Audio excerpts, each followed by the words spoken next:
여러분 안녕하십니까. 혼란한 정치 시사이슈를 술술 풀어보는 송국권의 혼술 3월 2일 월요일에 인사드립니다. 이재명 정권의 최근 국정 운영 방식을 보면은 딱 두 가지죠. 하나는 부동산 정치, 하나는 코스피 정치입니다. 부동산 정책을 계속 이것저것 남발을 하면서 특히 다주택자들을 악마화하는, 그래서 일종의 국민을 갈라치게 하는, 부동산을 가진 자와 가지지 않은 자, 다주택자와 한 채 주택자, 이렇게 갈라치기를 하는 그런 방향으로 부동산 정책을 쓰면서 이것을 정책 기조로 삼고 있습니다. 그리고 또 한편으로는 코스피죠. 코스피 부양책, 상법 개정안 같은 것을 또 계속 통과시키면서 코스피를 부양을 하고 있습니다. 그래서 일정 부분 코스피 지수가 올라가는 효과를 나타내고 있죠. 일각에서는 이재명의 지지율은 곧 코스피하고 똑같아. 코스피 지수가 상승하면 이재명 지지율도 상승하는 그런 상황이 실제로 지금 벌어지고 있습니다. 자, 그런데 본의 아니게 뜻하지 않게 이재명의 본의와 다르게, 또 이재명의 뜻과 다르게 새로운 변수들이 돌출을 했습니다. 뭐 부동산 정책이야 제대로 된 정책이 아니기 때문에 당연히 이재명의 지지율에 악영향을 미치는 그런 결과가 하나 나왔고, 또 하나는 바로 미국 트럼프 대통령의 이란 공격입니다. 하메네이를 폭사시킴으로 인해서 지금 국제 정세가 굉장히 흔들리고 있고, 특히 유가가 폭등을 하게 되면은 우리 국내 주식시장 코스피에도 영향을 미칠 수밖에 없습니다. 참으로 위험한 상황이다, 이렇게 볼 수 있는데, 이재명 정권이 과연 이것을 제대로 헤쳐나갈 수 있을지, 그런 측면에서 우려가 되는 것도 사실입니다. 지금 이재명은 싱가포르 국빈 방문한다고 가 있죠. 국내에서는 어제 사법 계약 3개 법안 최종적으로 통과가 됐고, 또 상당히 국민의힘이 반발을 하고 이 상황, 그리고 이란 사태로 국제 정세가 출렁이고 있는데 지금 국빈 방문한다고 가 있습니다. 자, 그런데 어쨌든 오늘 싱가포르 국빈 방문 그 현장에서도 계속 부동산 이야기만 했습니다. 싱가포르에 도착하자마자 SNS에 글을 올려서 집을 팔고 사는 것은 자유지만 이익이나 손실은 정부가 정한다. 그러니까 집을 팔지 않으려면 팔지 말아라. 거기다가 강한 페널티를 매겨서 손실이 나도록 하겠다. 이렇게 일종의 엄포를 놓는 것이죠.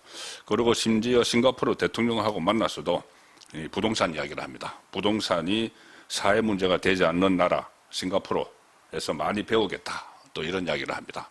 싱가포르 대통령에게 느닷없이 우리나라 부동산 이야기를 하는 것이죠.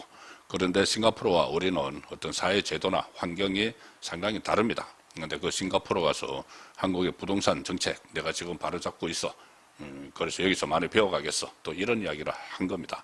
심지어 싱가포르 현지 동포들 만나서도 내가 부동산 값을 다 잡아놓을 테니까 국내에 귀국하고 싶으면 할 수 있도록 만들겠다. 아마 일부 동포가 한국으로 돌아가고 싶어도 집값이 비싸서 못 가겠다, 그런 이야기를 했던 모양입니다. 거기서 또 부동산 이야기를 했습니다. 이 상황에서 지금 오늘 여론조사 결과가 하나 나왔습니다. 뭐 여론조사 믿지 못하시지만 어쨌든 추세를 봐야 되니까, 지금 갤럽이나 MBS 같은 전화면접원 조사에서는 이재명의 지지율이 심지어 70% 가까이까지 막 나오죠. 68% 막 이렇게 나오는데, ARS 조사는 그보다 훨씬 낮게 나옵니다. 낮게 나오는데 그 ARS 조사가 낮게 나옴에도 불구하고 50%대 중후반이 나와서 이것도 과연 믿을 수 있느냐 하는데, 그 추세를 봐야 되기 때문에 리얼미터 조사를 말씀을 하나 드리겠습니다. 지금 여론조사 전문기관 리얼미터가 에너지경제신문 의뢰로 조사해서 오늘 발표한 바에 따르면 이재명 국정수행 긍정평가는 57.1%. 그래서 일주일 전보다 1.1%포인트가 하락을 했는데, 이 조사에서 6주 만에 하락세로 돌아섰다는 것이 지금 눈길을 모읍니다. 그리고 부정평가는 1.0%포인트 상승을 해서 38.2% 이렇게 나왔는데, 자, 여기서 주목되는 점이 6주 만에 이재명의 지지율이 떨어졌다. 그 추세를 읽을 수 있는 것과 한편으로 서울의 지지율입니다. 서울은 지금 이재명의 부동산 이 정책에 직접적인 영향을 받는 곳이죠. 자, 그런데 이 서울 지지율이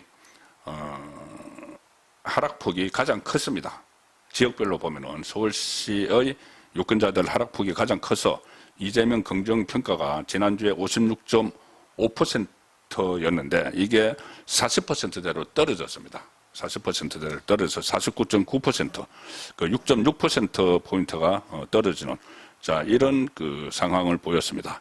아마 이제 오늘 대체 공휴일이죠. 대체 공휴일이 끝나고 내일 되면은 여러 가지 상황 변화가 있을 겁니다. 특히 주말을 이용해서 대법관 정원법까지 또 법왜곡죄, 그전에 법왜곡죄, 사심죄를 의미하는 재판 소원제까지 다 통과시켜서 지금 이 국민의힘이 장애투쟁에 들어갑니다. 내일부터 장애투쟁에 들어가서 도보행진도 하는 이 상황이고, 제가 어제 말씀드렸다시피 이 법원 사법부에서 그냥 법원 행정처장, 박영재 행정처장이 사퇴하는 걸로 끝나지 않을 가능성이 높습니다.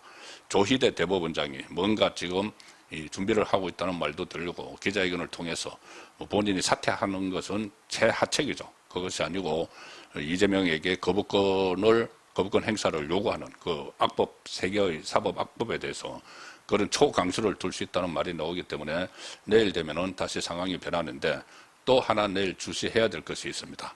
좀 안타까운 일이죠. 사실은 우리 국가적으로 보면은. 근데 이재명 정권이 이것을 어떻게 대처하는지를 봐야 되는데, 바로 내일 코스피 지수입니다. 코스피가 어떻게 시작을 할지 지금 고공행진을 하고 있는데, 이번 이란 사태로 인해서 호르무즈 해협이 봉쇄가 됐죠.